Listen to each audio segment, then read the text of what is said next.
Hello and welcome to My Daily Trivia. I'm your host, Danny. Today is Monday, October 23rd, and I hope that you are having a wonderful day. I hope you had a great weekend. I hope your week is off to a good start. I hope you're having a good Monday. Now, if this is your first time listening to the show, I of course want to say welcome. Welcome to the show. My Daily Trivia is a 10-round quiz show with no specific themes, topics, or categories. But we do have a new episode every day, Monday through Friday, with each day getting progressively harder. So, of course, as mentioned, it's the end of the weekend, it's the beginning of the week, it is Monday, which means that today is going to be the easiest day of the week. That's right, we're starting off the week easy. Now, as always, if you find this episode to be a bit too challenging, I think you should still listen to the later episodes later this week. We're, of course, going to have some fun. There's going to be some good questions, and you never know, you might surprise yourself. You might know the answer to some pretty difficult questions. On the other hand, if you find this episode to be a bit too simple, well, I still think you should tune in tomorrow because we're going to make it a little bit harder. But without any further delay, let's get into today's round of Monday questions with question number 1. What is the number of degrees in a circle?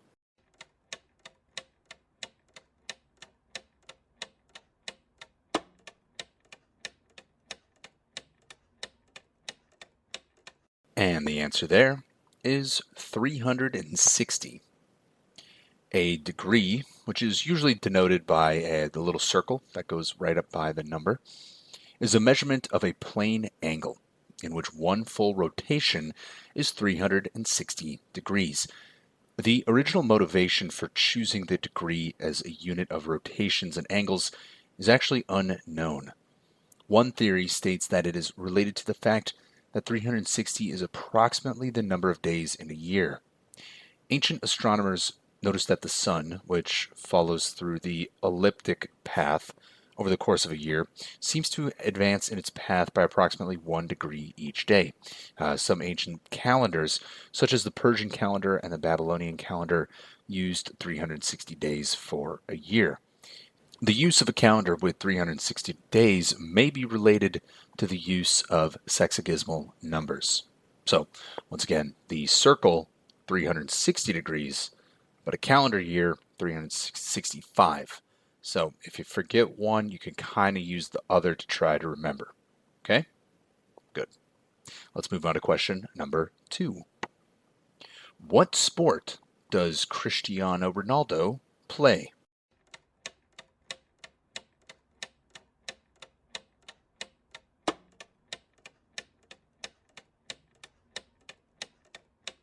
And of course, the answer there is soccer or football, depending on where you live.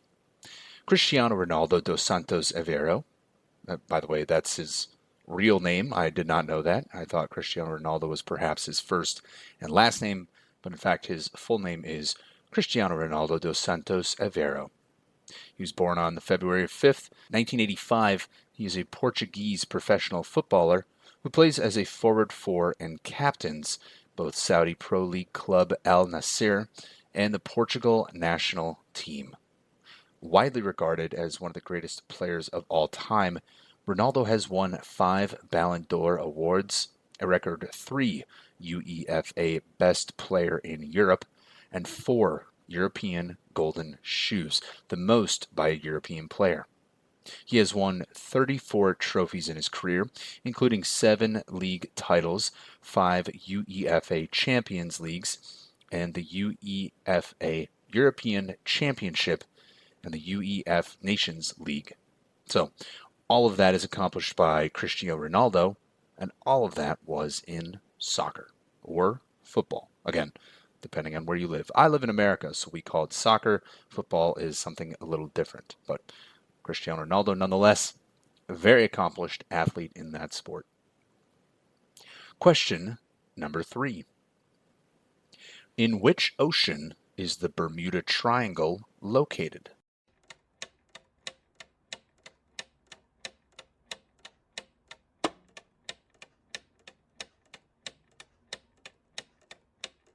And that would be the Atlantic Ocean. The Bermuda Triangle, also known as the Devil's Triangle, is an urban legend focused on a loosely defined region in the western part of the North Atlantic Ocean, where a number of aircraft and ships are said to have disappeared under mysterious circumstances.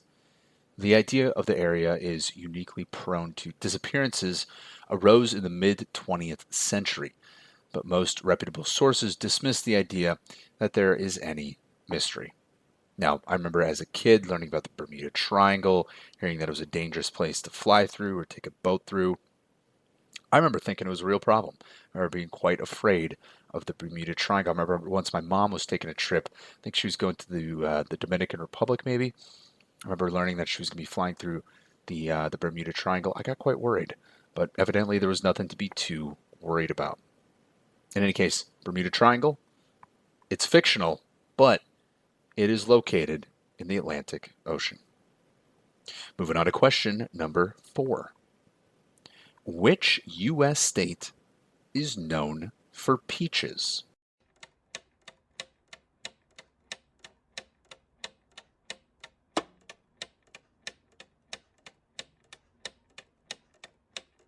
And the answer there is Georgia.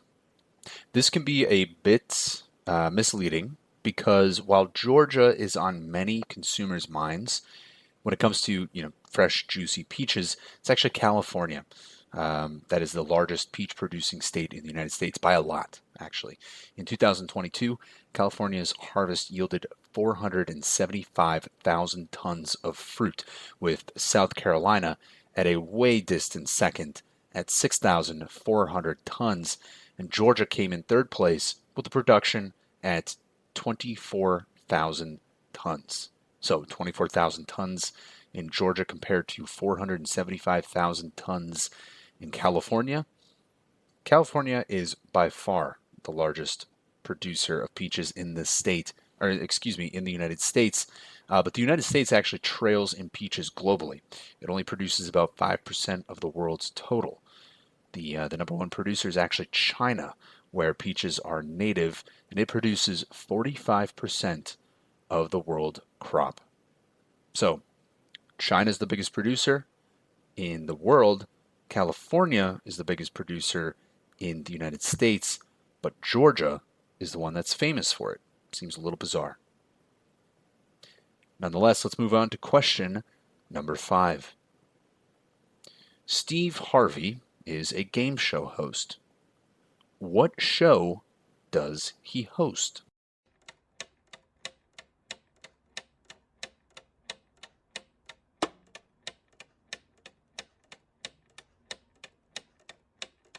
And Steve Harvey is the host of Family Feud.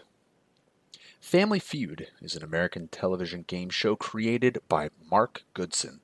It features two families who compete to name the most popular answers to survey questions in order to win cash and prizes. Within a year of its debut, the original version became the number one game show in daytime television. However, as viewing habits changed, the ratings actually declined. Steve Harvey, who became host in 2010, increased Nielsen's ratings significantly and eventually placed the program among the top 3 most popular syndicated television shows in the United States. Harvey has also surpassed every previous host in tenure. Now, I remember watching Steve Harvey host Family Feud for quite a number of years. Thought he was great on the show. His expressions at some of the answers was always funny. I thought he was a great host. So that's Steve Harvey, host of Family Feud. Question number 6. Keep calm and carry on is the slogan of which nation?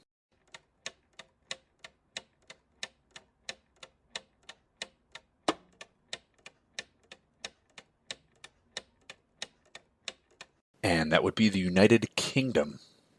Great Britain, United Kingdom. That's right. Keep Calm and Carry On was a motivational poster produced by the government of the United Kingdom in 1939 in preparation for World War II.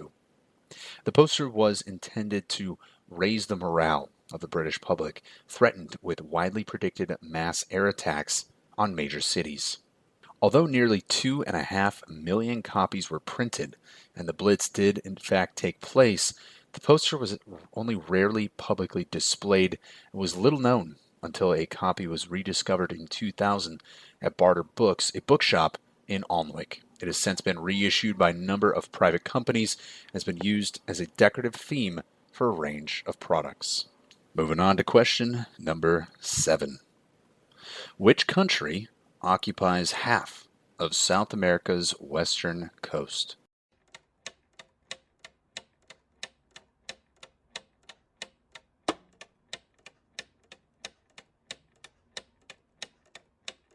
And that country is the country of Chile.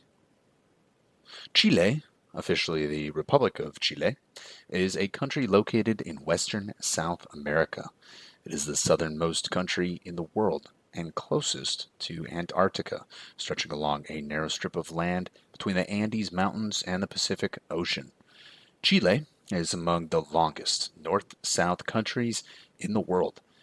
If one considers only mainland territory, Chile is unique within this group in its narrowness from east to west, with the other long north-south countries including Brazil, Russia, Canada, and the United States, among others, all being much wider from east to west by actually a factor of more than 10. So Chile is quite unique, and it actually occupies half, that's right, half of South America's western coast. Question number 8. What food does Popeye like to eat?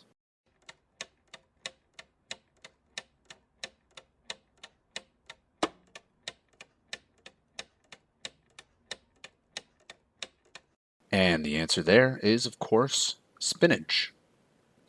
Popeye the Sailor Man is a fictional cartoon character created by Elzie Chrysler Segar.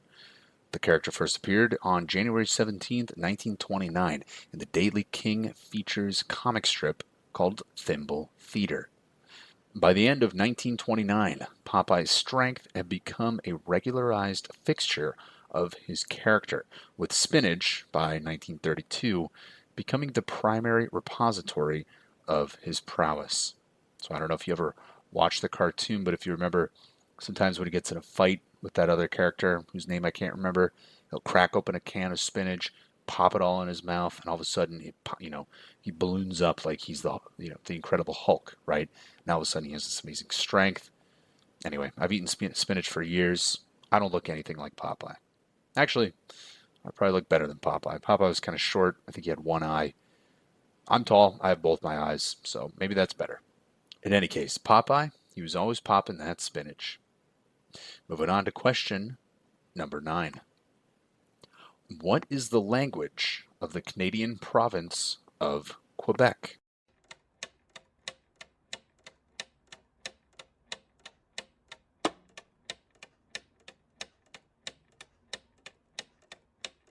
And the answer there is French. A multitude of languages have always been spoken in Canada. Prior to Confederation, the territories that would become Canada were home to over 70 distinct languages across 12 or so language families. Today, a majority of those indigenous languages are still spoken. However, most are endangered, and only about 0.6% of the Canadian population report as indigenous language as their mother tongue. Since the establishment of the Canadian state, English and French have become the co-official languages and are by far the most spoken languages in the country. According to the 2016 census, English and French are the mother tongues of 56% and 21.4% of Canadians, respectively. So, if you go to Quebec, Eastern Canada, you'll probably run into someone who speaks French as their native tongue. Moving on to our last question of the day, question number 10. What are the 3 primary colors?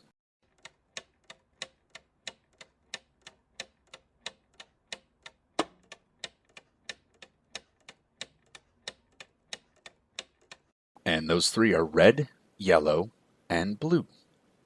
A set of primary colors consists of colorants, or colored light, that can be mixed in varying amounts to produce a gamut of colors. This is the essential method used to create the perception of a broad range of colors in, for example, electronic displays, color printing, and paintings. Color theorists since the 17th century, and many artists and designers since that time, have taken red, yellow, and blue to be the primary colors. This RYB system in, quote, traditional color theory is often used to order and compare colors and sometimes proposed as a system of mixing pigments to get a wide range of all colors. So, those three primary colors from which all other colors stem, that is red, yellow, and blue.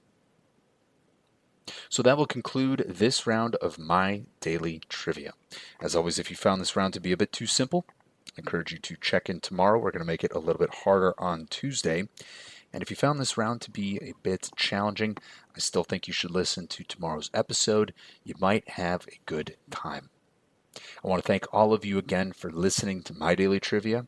I'm your host, Danny, and I will see all of you tomorrow.